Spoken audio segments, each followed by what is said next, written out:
You know the feeling, right? We've all been there. You've got a deadline looming or a book you really want to read, but your brain just won't cooperate. It feels like you're trying to catch smoke in your hands. We all know what it's like to be unfocused.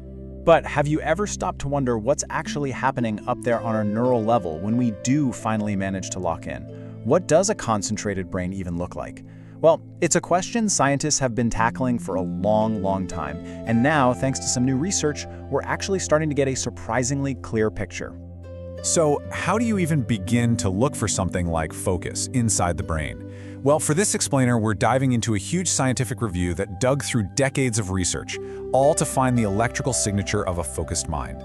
They were basically listening for clues in our brainwaves, and trust me, what they found is pretty fascinating. Okay, so first, let's just unpack this mystery, because focus isn't just some vague feeling of being in the zone. Turns out, it's a physical, totally measurable state of activity that's happening inside your head at any given moment. Probably the best way to wrap your head around this is to imagine your brain as this massive, sprawling orchestra. All the communication happening between billions of neurons creates this constant electrical symphony. And the rhythm, the harmony, that tells us exactly what the brain is up to. And those rhythmic patterns, that's what we call brainwaves. Scientists can actually listen in on this incredible symphony using tools like EEG and MEG. By measuring these waves, they get a real-time feed of the brain's activity, and they can see precisely what changes when we go from being totally distracted to deeply focused. So you have this incredibly complex symphony playing. How in the world did researchers go about finding the specific tune of concentration? Well, it took an absolutely incredible amount of scientific detective work. And when I say incredible, I mean it. The scale of this is just massive. The researchers started with over 2,300 different studies. From there, they had to rigorously filter them, getting rid of duplicates, weeding out lower quality research, until only the 52 strongest, most reliable pieces of evidence were left. That's how you find a real signal inside all that noise.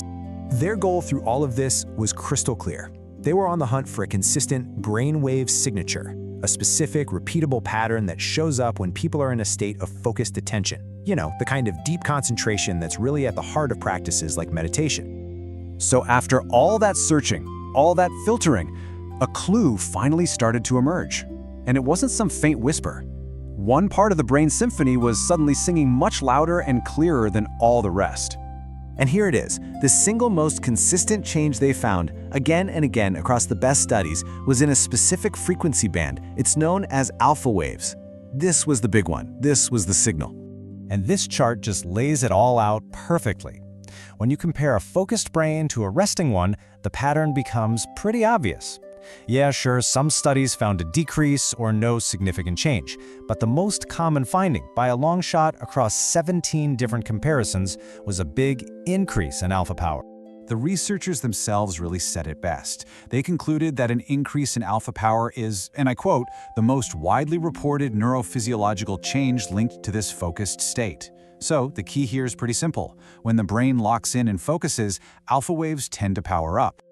Okay, but what does more alpha power actually mean in the real world? Well, think of it this way. More alpha doesn't mean your brain is chilling out. It's the total opposite. It's the signature of an active process. Your brain is working hard to intentionally filter out distractions, sights, sounds, anything that isn't relevant to what you're doing. It is literally your brain's way of putting up a giant flashing "do not disturb" sign. But, you know, like any good mystery, there's always a plot twist. That strong alpha signal is huge, for sure, but it isn't the whole story. The brain's symphony of focus is way more complex than just one instrument playing a bit louder.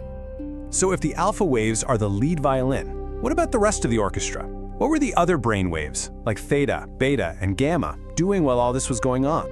And yeah, when you look at the full picture, things get messy. This chart here shows the results for all the major brainwaves, and you can see right away for theta, beta, and gamma, the findings are just all over the place. You've got some increases, some decreases, and a whole lot of meh, nothing significant here.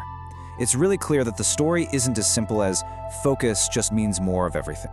So why the mess? Well, the review pointed out some major challenges in this whole field of research. For starters, a lot of these studies have really small sample sizes, which makes it tough to find reliable results. The people being studied can have wildly different levels of experience. We're talking total beginners versus monks with over 10,000 hours of practice. On top of that, different labs use different methods, making it like comparing apples and oranges. It's a really tough nut to crack. The best way to think about it is like this. Researchers are trying to put together a giant jigsaw puzzle.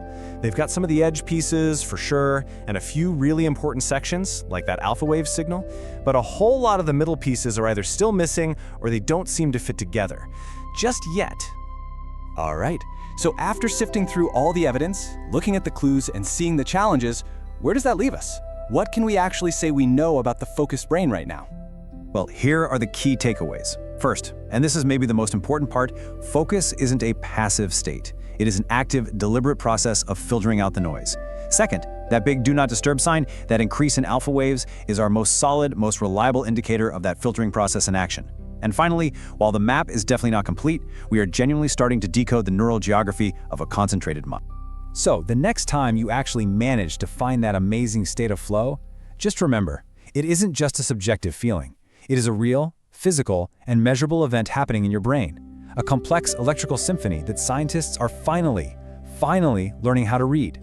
And that, of course, leaves us with one last tantalizing thought. As we get better and better at reading this signature, at understanding exactly what a focused brain looks like, well, the next question is a pretty powerful one, isn't it? Can we learn to write that signature ourselves? Could we, one day, learn how to activate that state of deep focus whenever we need it the most? The research is only just beginning.